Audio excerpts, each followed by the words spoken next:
So, on behalf of IC Tales, I take great pleasure in welcoming Mr. Ajay Sharma. So, welcome, sir. I hope your day was going on well.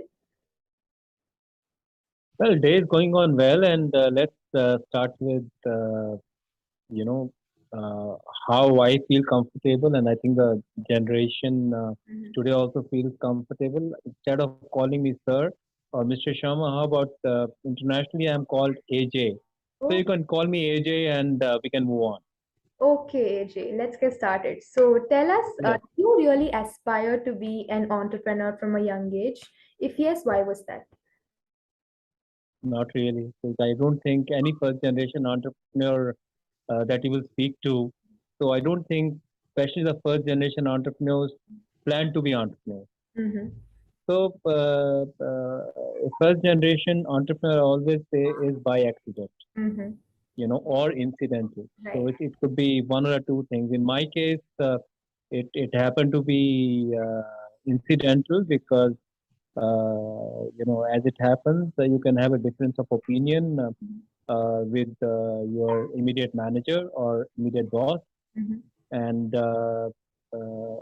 at times, the difference of opinion can be such that you decide and you think that what should you do? Should you take another job? But then I thought about it, and I said that if you cannot take a difference of opinion of your immediate boss, Mm-hmm. then perhaps you're not meant to be doing a job. So you might as well become an entrepreneur. Correct.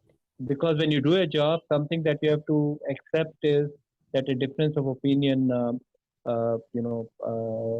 a done thing, and you have to accept Mhm. ultimately a direction that's given.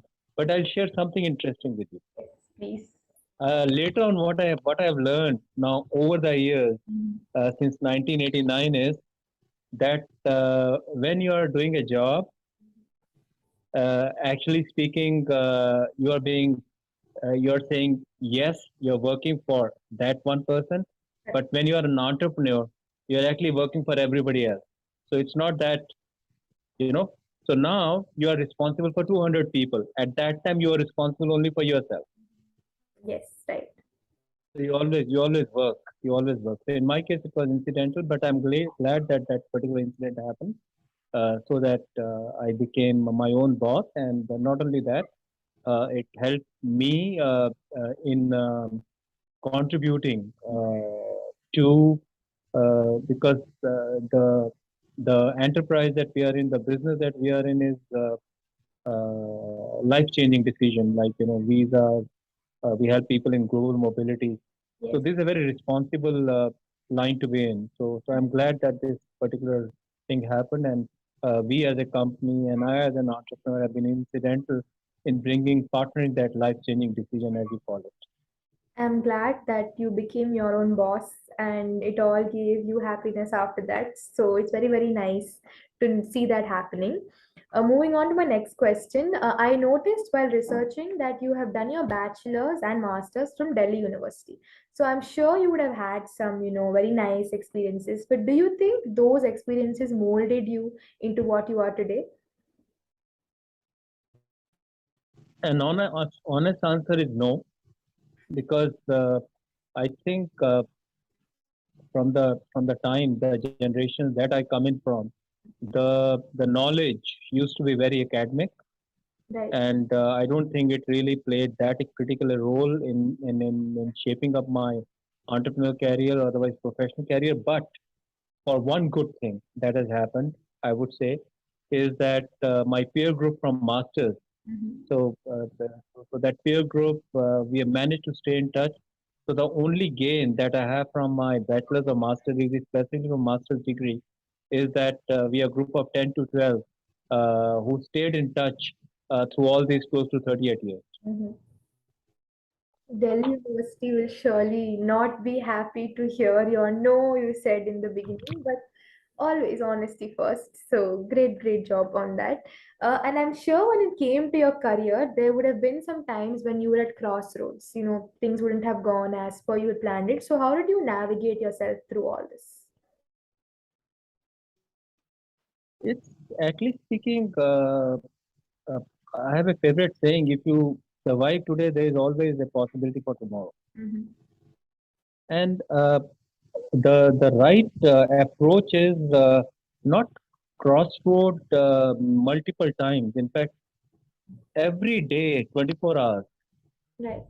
you can if you can look back 24 hours in a 24-hour time frame, Mhm.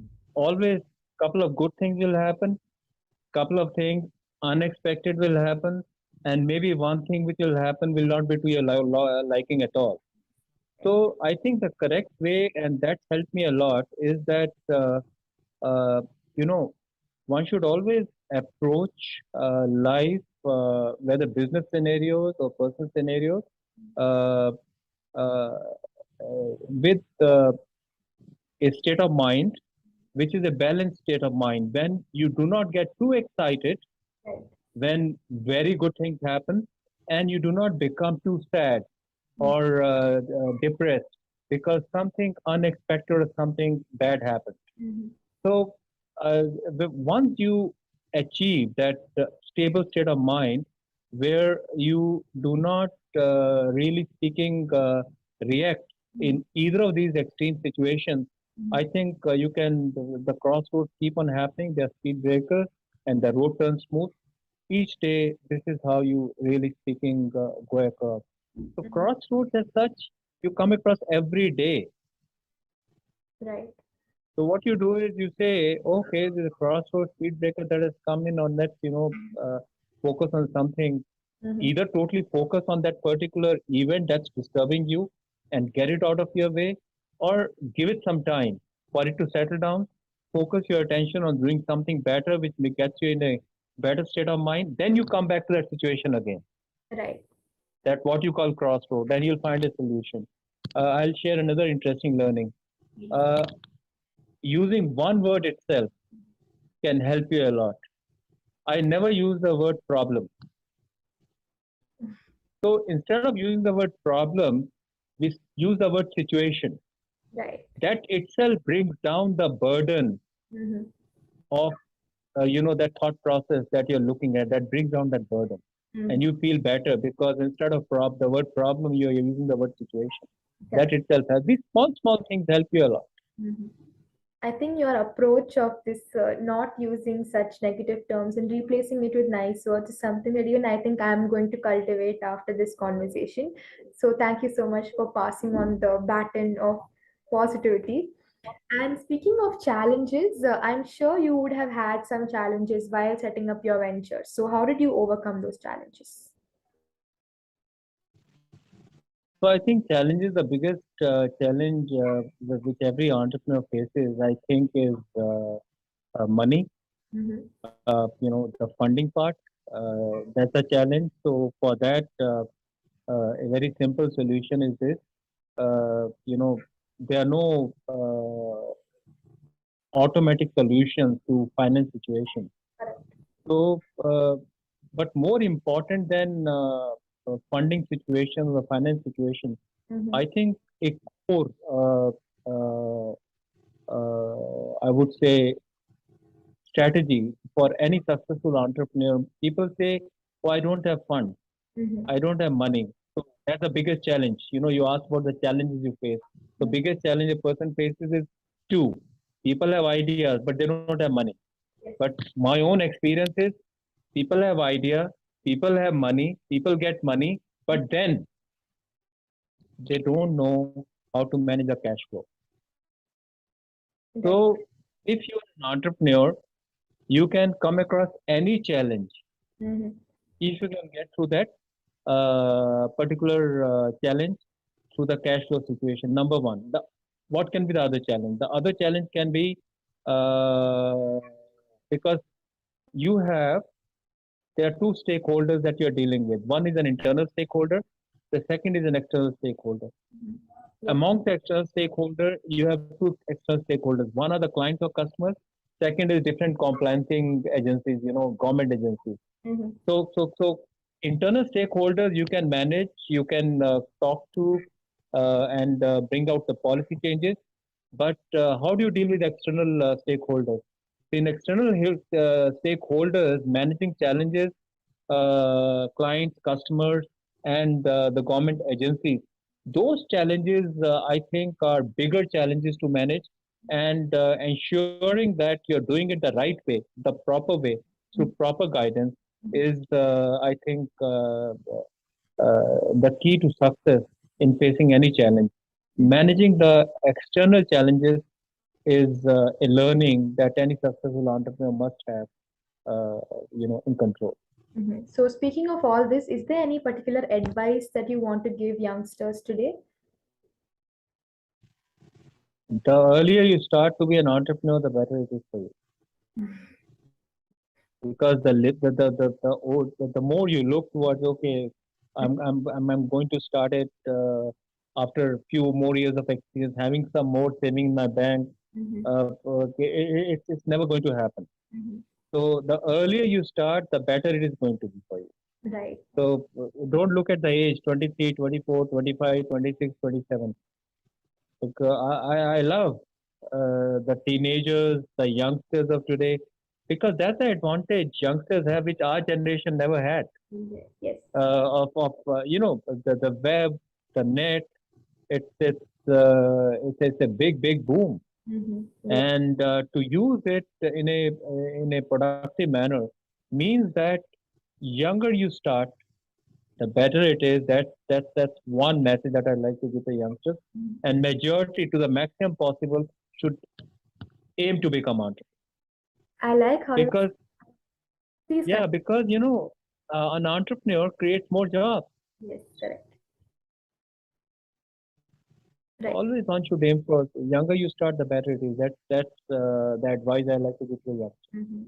I like how you summed it all up in just one line that the earlier you begin, the better that your future will be. So I'm sure people listening to this will have major takeaways. So thank you so much for that. Also something, digging into your personal life. Do you have any hobbies or any particular activities that you do during your free time? So my own particular interest areas is, I'm not really into the web series and all that, but my core areas are geopolitical. So I like to see a lot of videos on geopolitical and read about geopolitical situations.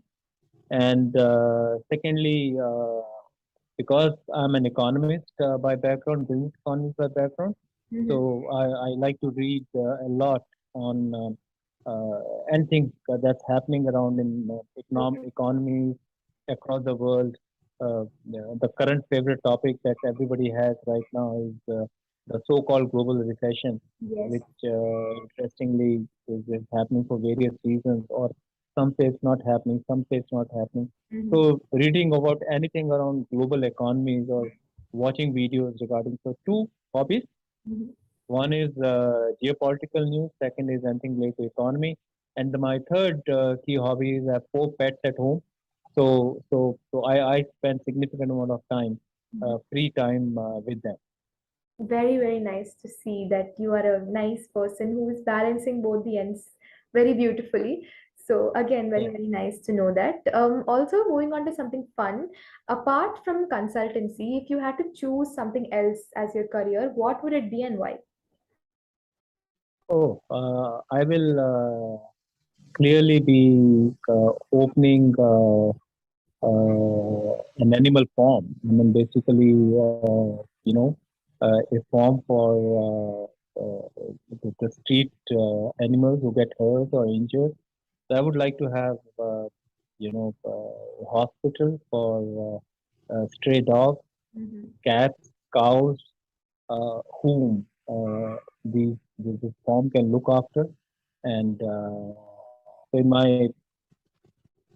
you know, aside from consultancy, that I think will give me, the really speaking, Mhm. uh, the maximum satisfaction outside of my consultancy.